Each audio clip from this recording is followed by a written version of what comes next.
You are watching or listening to Purham and Associates. For more information, visit rpurham.com and subscribe on all social media platforms at rpurham. Thank you. And don't forget to like, share, and subscribe.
Hey, good day to you all. Happy Motivated Monday. Welcome to Purham and Associates. I'm your host, Randy Purham. Hey, I hope you all had a great 4th of July Independence Day weekend. I know I did. I got some much needed GT time. For those that don't know what that means, gun therapy at the range. Yeah, we had a good time there. Surprisingly, it was a very packed house on that day. You know, being in Austin, Texas, who knew? But nonetheless, we had a good time and did some fireworks that evening and just relaxed. So hope you all stay safe and didn't burn yourself up or blow yourself up like I almost did. But that's a story for another time. We got a very special guest with us. He's a returning guest. Most of you know who he is. And for those that don't know, you're about to know now. He is Mark Mix. He is the president of the National Right to Work Committee. And he became the president of the committee and the foundation in 2003. Under the leadership of Mr. Mix, the National Right to Work Legal Defense Foundation has continued to provide unparalleled free legal assistance to workers and has utilized cutting-edge legal strategies to protect workers from the abuses of compulsory unionism. Mr. Mix frequently appears on national television shows, including Fox News Channel, Your World with Neil Cavuto, Glenn Beck, and Fox and Friends, and has also appeared multiple times on CNBC and CNN.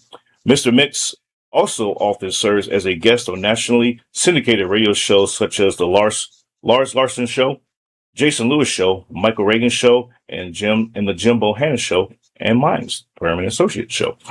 So, folks, he also has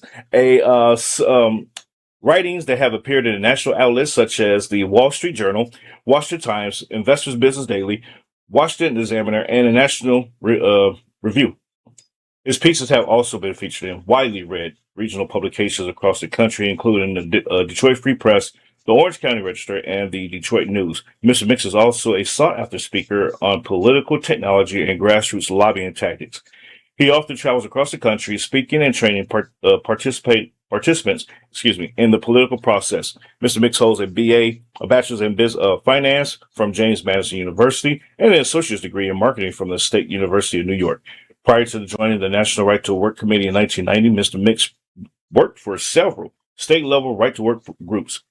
He joined the National Right to Work Legal Defense Foundation in 1999. Ladies and gentlemen, introducing some and presenting to others, Mr. Mark Mix. Welcome, Randy. I don't know who that guy is, but thanks. Absolutely. Very, very you're coming up on retirement by now, I'm sure, right? Well, I've got 6 children, Randy, and I've been around a while, and I know I look really good for like 75 years old, don't I? Yes, absolutely, you do. I don't look so good for 64 years old, so we'll see. Yeah, absolutely. Yeah, that's great. It's one thing. I joined the military in '98 and retired in 2020, and that was 22 years. So being with an organization like that long, like that, it's like, yeah, it's about time for me. When the kids, when employees start coming in that are the same age as your children, Yeah. yeah, it's And, like, yeah, and okay, younger. yeah, or younger, Yeah. yeah, exactly, yes, I had that, yeah, it was like, I will slap you, little pipsqueak. But that's good stuff. That's good stuff. It's one thing to be a part of an organization for a long time because you have to, versus being with an organization for a long time because you love to. And I know you love what you do, and you're phenomenal at it. And I thank you for your service to us out here that don't even know, like what goes on behind the scenes, but knowing that you are fighting for us out there, and we truly appreciate that. But Well, Randy, look, those are very kind words, undeserved. You're the guy that deserves them more than me. I mean, you put your life on the line and in serving the country, and I feel like we're doing that. But wise people say if you love what you do, you never work a day in your life. And I absolutely. love with this job. I know you do too. You're building things. You're helping people. I mean, Mhm. those things, they're not hard. Well, they're hard, but they're not. Right. How's the word? They don't take you down. They build you up, and like Exactly. you build up other people. And for us at Right to Work, if we can help protect individual workers in their ability to do their work and protect their livelihoods, we're Hmm. glad to do that. And it truly is a passion. And I think you Yes. understand that better than most. Absolutely. Thank you for that. You're absolutely right. And for you guys, I was just reading a story on the website there this morning. Uh, y- there was a lawsuit, and you'll walk us through it. I'm gonna give like the Cliff Note version here. Yeah, it was a lawsuit with a guy, I believe it was in Michigan, who was being forced to pay union dues when he didn't want to have anything to do with the union. Talk to us about that. Yeah, Randy, these are, that was just one of what are right now 298 active cases the Wow. foundation is investigating on behalf of individual employees, just like that. Oftentimes workers are told that they must join a union and they must pay union dues in order to work. I mean, the first thing has been untrue since 1963, and yet employers and union officials continue to try to make you believe that you have to formally join a private organization Hmm. in order to work in this country. That's just false. It's a lie. And unfortunately, those cases, the one you're talking about, had exactly that set of circumstances where he said, look, you've got to join the union, you've got to become a member of the union in order to work. And in a Supreme Court case back in 1963 called General Motors versus National Labor Relations Board, the Supreme Court said, it's probably a bridge too far to force someone to formally join a private organization.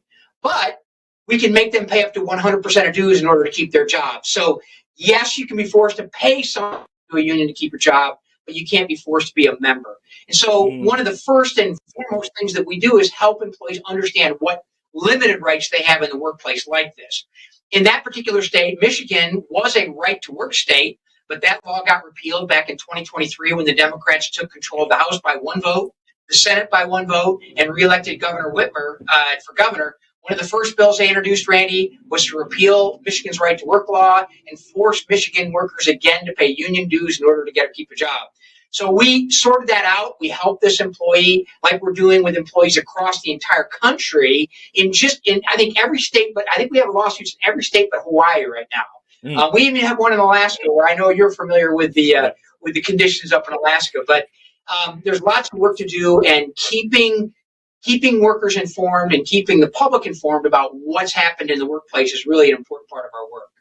Yes, no, absolutely, and I truly appreciate that because I when I was before I got into the military, working in the civilian sector, I did not have I didn't understand the union stuff and the dues. You see that little deduction out your check, and I'm like, why am I paying this amount of money? I think it was like $10, 10, $15, something like that at that time. And I'm like, and they're like, oh, it's a union dues. And I'm like, what union? Like, we are the union. I'm thinking like United States. I'm like, we are a union. What are we doing here? And so some guy sat me down and explained it to me, and I was like, I don't care about that stuff. I'm 17. Nah, I'm not going to need it. This is like a transition job. I'm going into the military time. And they're like, oh, Sure. you still got to pay the money. I'm like, okay, whatever. And so I've always had gripe with that. If you don't want to be a part of that organization or that union per se at your job and whatnot, you shouldn't be compelled to even pay for it either. I get it. You benefit from, whatever it is that they have going on type of thing. Sure. But, at the same time, it's like, if I wasn't part of this union and this union didn't exist and I had to fight for these things myself and speak up, who's going to pay me to do that? Type of thing. So I kind of got like a warped, I guess you would say, mindset behind that, but it's just one of those weird things that I would never wrap my head around. I don't know. What are your thoughts about that, sir? Well, Randy, you're spot on. I mean, look, we believe in voluntary unionism. Anybody who wants to join a union should have the right to do so, and it's protected by federal law. It has been protected since the 1930s.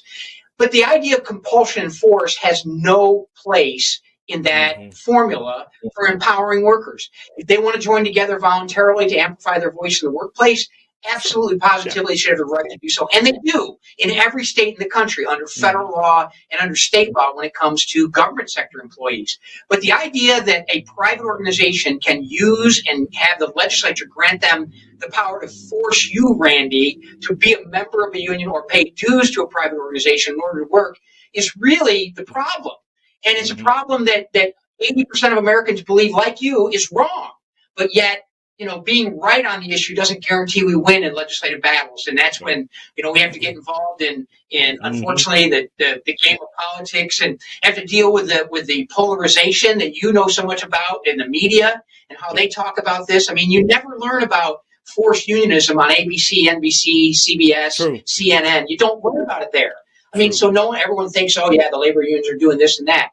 Well, the problem is because of their force and compulsion and their power and privilege, the ideology of most organized labor officials is completely disconnected from the rank and file workers. Yeah. They are for just absolutely socialist, Marxist ideology when most workers in America believe in individual freedom.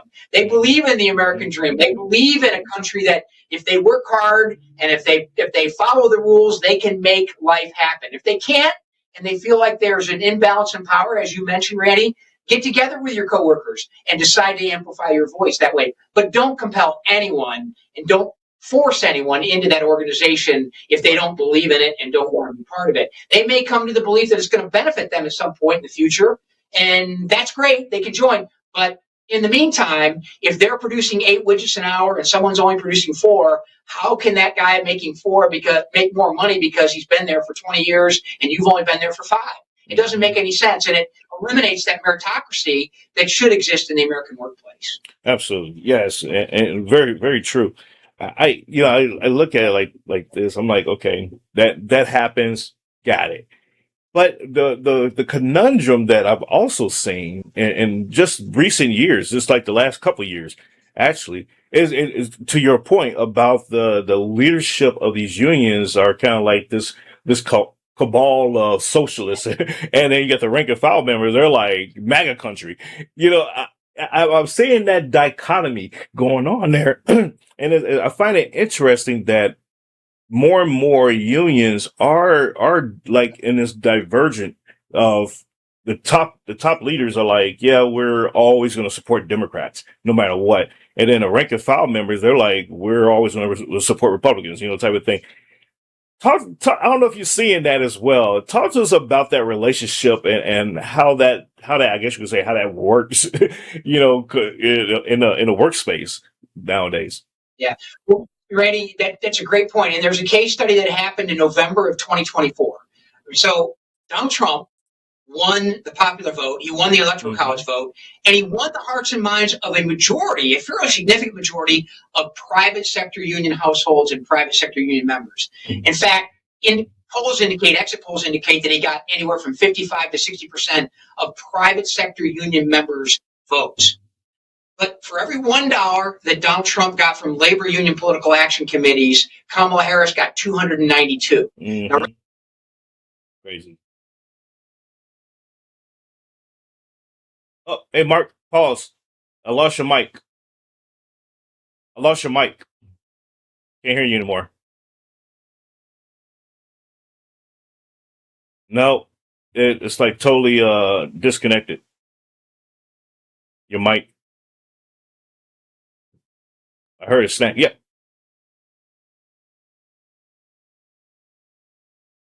I heard it snagged and lost you. Yeah, you go ahead and fix it. I'll let you know when you're back on when I can hear you again. Ladies and gentlemen, that is the luxury of life with media. Sometimes your mic just blow out.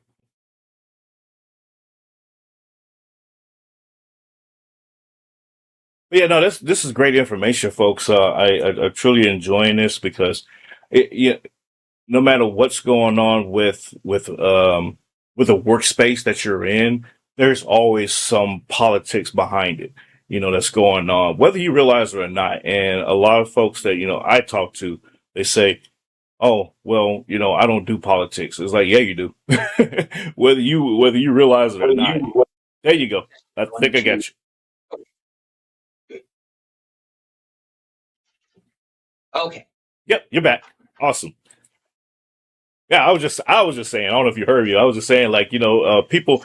A lot of my friends that still work in in an actual workspace somewhere. They always talk about how it's kind of like they don't talk about politics at work. So politics and religion, taboo things at work, right? And I tell them, I said, no, you do politics at work. You just don't realize you're doing politics at work. As soon as you walk through that door and you gotta punch that clock, you start doing politics at work. You may not just realize what you're doing. And I say that because a lot of people get caught up in the idea that they're just there to do a job and not understanding that in the art of doing their job, they're doing the political machinery of that organization, the stuff that's going on behind the scenes, like union work and policy lobbying, at the legislatures and stuff like that. They're contributing to that. And one of my friends, he was like, you know what? I never thought of it that way. You're absolutely right, because I have to always put together some kind of white paper for somebody so they can understand what it is that we're doing, so they can go talk to some legislator about. I said, "See, exactly." So it's just interesting to me. But Mark, recently, this is another, like, I guess you could say, a blip on the radar story that happened recently. That was the Labor Secretary Lori Chavez de Remer.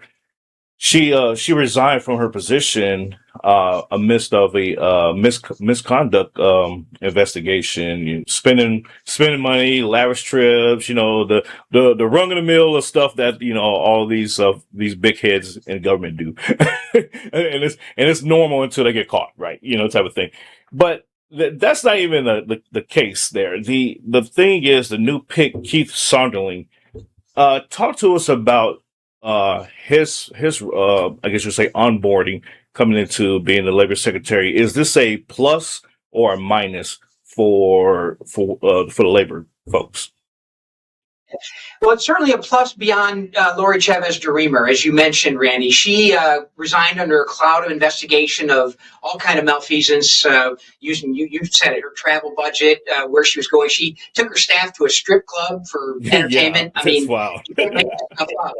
Yeah, you can't make this stuff up. And the point here, the framing here, is that President Trump took the advice of Teamster President Sean O'Brien. I mean, he literally takes credit for getting her the job as Secretary of Labor. He took her to Mar-a-Lago, introduced her to the president.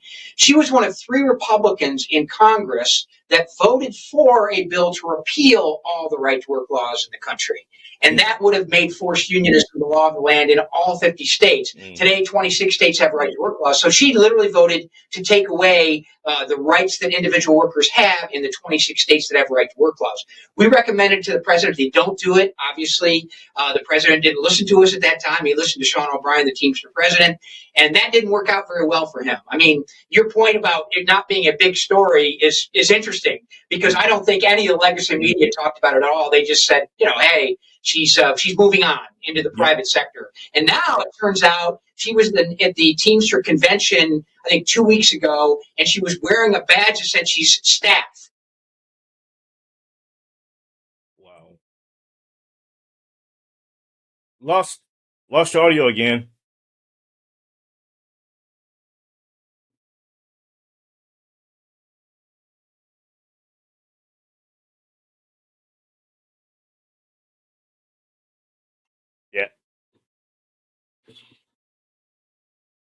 to that point, I believe she was a Democrat too, though. Prior to joining the administration in the House, I have to look that up. I'm not entirely sure.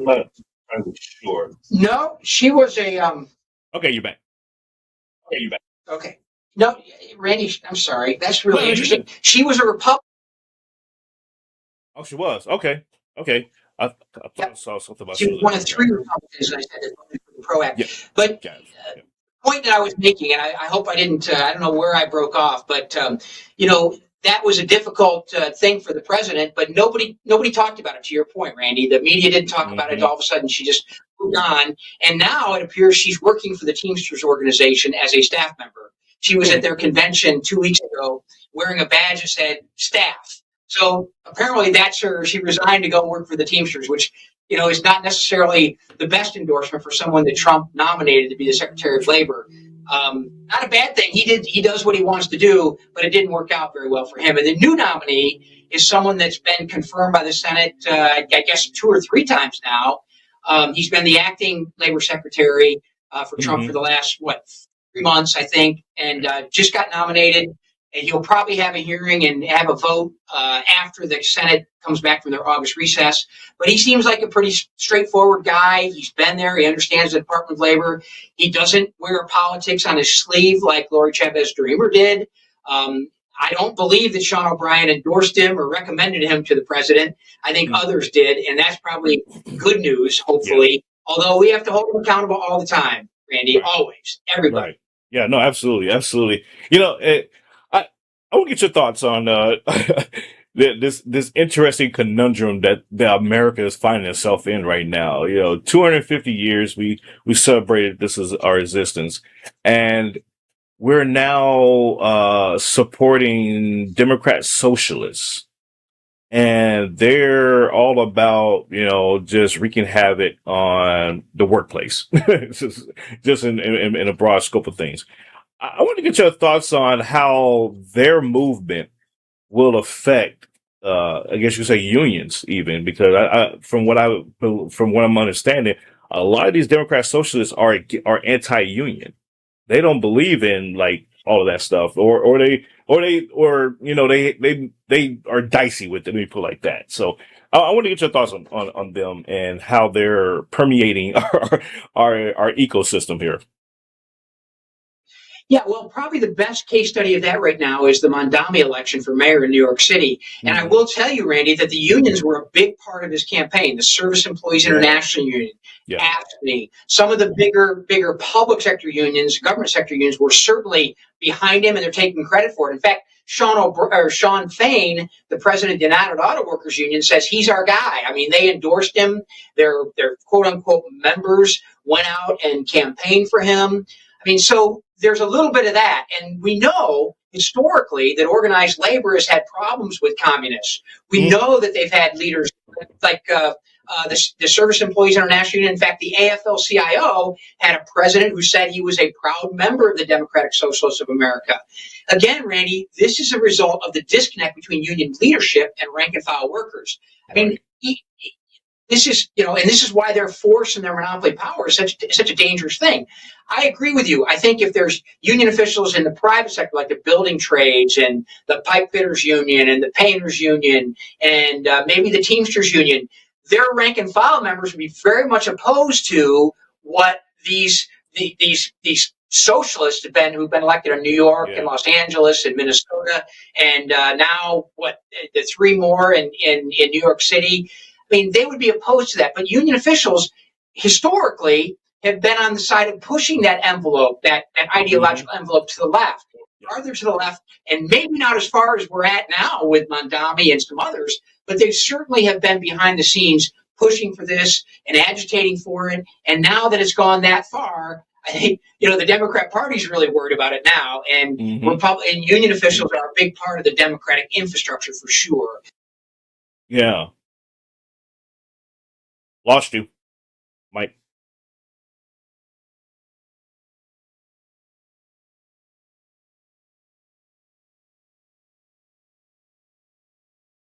Nope.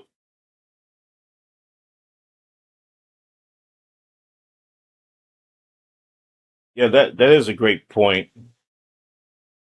That is a great point. They Mark was just making there. I didn't think of it in that lens that the leadership is the ones that are more supportive of I guess you could say the communism of the organization or the mindset of these candidates and versus the rank and file members. So yes, that is a great point.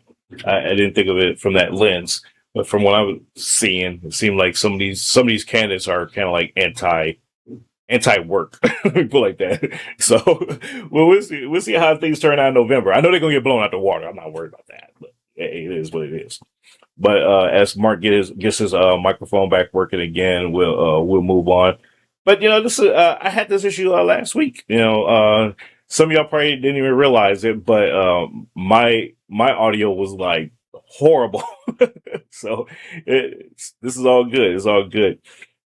But the World Cup, while we wait, I don't follow soccer really. I don't. But I've been getting a little bit excited as some of the games came across the screen, and as I'm going around to different places and whatnot, and I'll sit there and watch what's going on. USA is on the trajectory, and with whatever his name is, they got the red card. Y'all know what I'm talking about. And that being reversed in there, and I know enough about soccer to know that call was a horrible call, and that he got his they reduced it down to a yellow card, and he's able to play again. So now for I believe they're play Belgium tonight. Yeah, they're gonna probably destroy Belgium just out of out of spite for trying to eliminate their best players. So if the United States win, then hey, they go on to the semifinal rounds, and we be rocking and rolling from there. Still working the mic.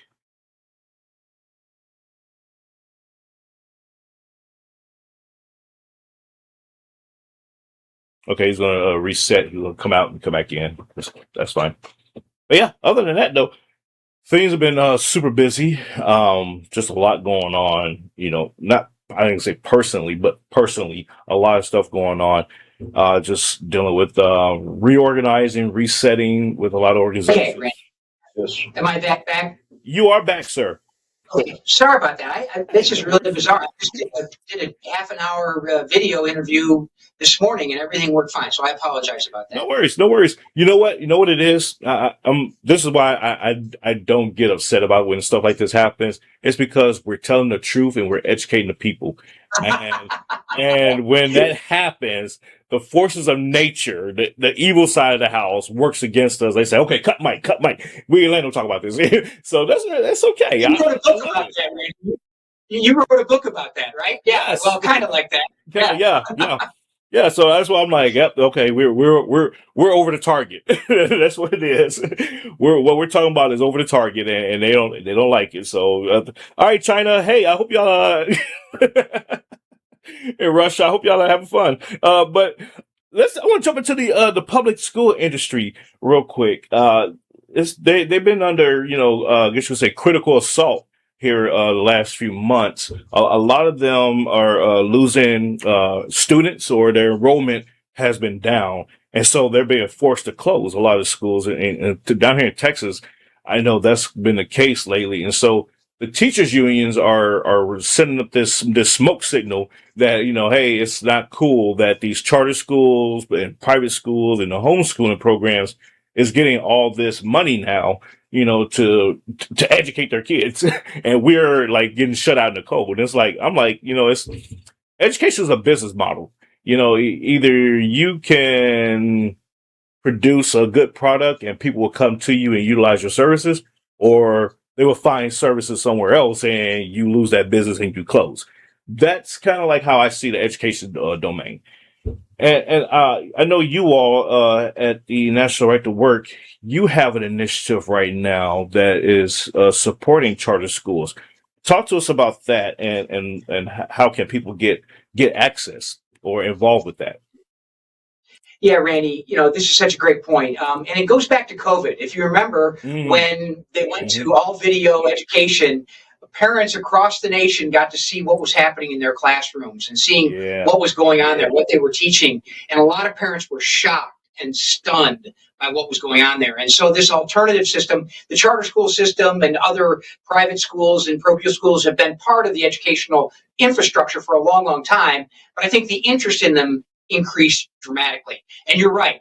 Attendance in the government school system is dropping, yet employment is going up and the cost is going up. We have school districts now like Washington, D.C. and New York that are spending like $40,000 per student to educate them. And that is just a product, to your point, and you said it better than I can, it's a business model. And if you're not providing a service that someone wants or thinks is valuable, they will seek alternatives. And that's what's happening in the American educational marketplace is people, parents are seeking alternatives for their families. And the fact that union officials are upset because money's flowing to private and alternative competitive institutions like charter schools, they're offended by that because they've had a monopoly over the government school structure for years and decades. And we know it's underserving children, underserving parents, and underserving taxpayers across the country. So it's no surprise that alternatives are rising up. So we have been helping employees, individual employees. Now the unions have decided if we can't stop the charters, we have to go out and unionize them. And they've tried that in several states. And many teachers have come to us saying, hey, once the union's here, things have changed back to kind of the government school model, and we don't like it. In just the last couple of months, we've helped a couple of school and teachers in charter schools decertify the union, meaning throw them out. In California, in Sacramento, just recently, we helped a bunch of school employees there throw out a union that was basically trying to control the way the charter school was going to be run.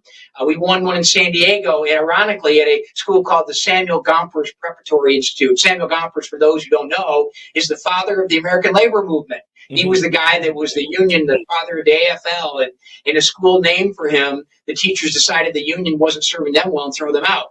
So we continue to help charter school teachers and employees understand what their rights are in the workplace. If they're private sector schools, they're covered by the National Labor Relations Act, which is not easy to follow and it's hard to understand. If they're government school, charter schools, then they're under state law. And so there's a different set of rules and regulations for schools. And so we put together a task force that helps employees understand what their rights are, working for alternative educational structures across the country in all 50 states. So that's our work right now, and we see an increasing number of teachers reaching out to us, an increasing number of parents reaching out to us about how charter schools operate when it comes to the labor model under American law, whether it be public sector or private sector.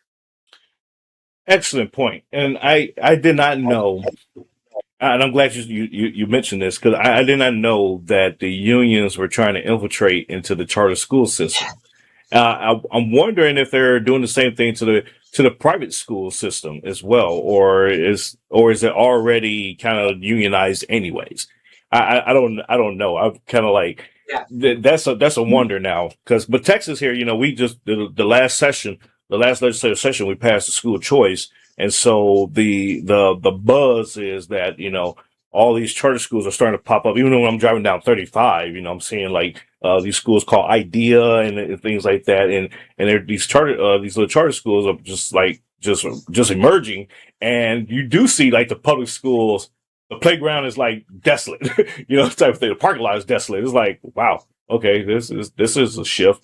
But the other shift that is happening is that now the religious organizations, the religious schools are trying to, I guess you could say, get into the pot of getting funding for their schools. And so I'm like, okay, I don't particularly see a problem with that as long as they're actually they're providing education and not indoctrination. So I just see it as whatever with that. But I appreciate the education today. I actually learned a lot. You made my head hurt. So I gotta do some more studying on that, because it's interesting stuff. And the charter school system. My kids went to a charter school briefly for a couple of years while I was serving at Fort Hood. They went to a charter school, and that was my wife at the time. That was her thing, to deal with all that. So I was deployed and didn't care. So I gotta learn more about like how that works, because the charter schools, I see it as kind of like a collective of teachers in a homeschool program. They just say, okay, all the kids come here mom and dad is too busy to actually homeschool the kids, so we'll come together and do it there. That's kind of like how I understood charter schools during when I was living in Alaska, because that's kind of how they had it set up. So, like I said, you educated me on some stuff today, and I appreciate it. So, Mark, tell people how they can follow you and support you, sir. Oh, lost your mic. National, I think I covered for you. Yep, ladies and gentlemen, you can go to National Right to Work or NRTW.org, and you can. There you go. I think I got you.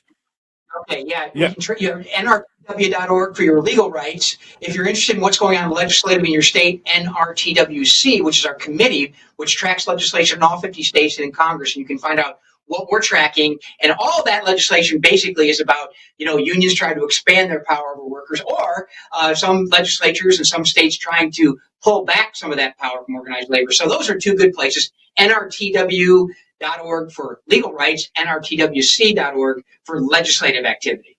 Absolutely. Got it. Mark, I appreciate it as always. It's great seeing you again. Tell the staff they're doing a phenomenal job from me on behalf of America, and we would truly appreciate everything that you're doing. And y'all be safe out there. Thank you, Randy. Appreciate it. Sorry about the technical issues. You learned how I troubleshoot microphone problems, so thank you. I learned something too. Not that I was good at it. Thanks. No worries. Take care. God bless. Ladies and gentlemen, Mark Mix with the National Right to Work Committee and the foundation. And once again, you can go to NTRWC for the legal side, the legislative side of it, or NTRW to just see about all the other programs that they're providing services for. And so, folks, I'm going to jump up out of here. I do have another engagement to get to here in a little bit, so I need to prepare for that. But this is phenomenal, and yeah, I will catch you all later. And I was serious about. I learned a lot just in this little 30 minutes. I learned a lot about that setup because I was under the impression that it worked a little differently. Maybe it does work differently in different states and how they do things. So, but unions, teacher unions, stay your ass out of these schools. You suck, and that's what you get. So, but folks, all right, I'm gonna holler at y'all later. Y'all be safe and God bless, and ciao, ciao. I hope you enjoyed today's program. You can follow, like, share, subscribe on Spotify, Substack, Rumble, YouTube, Facebook, and your news. And also, you can download Let the Truth Be Told app on your favorite streaming platforms, such as Fire Stick, Apple TV, and Roku. Take care. God bless.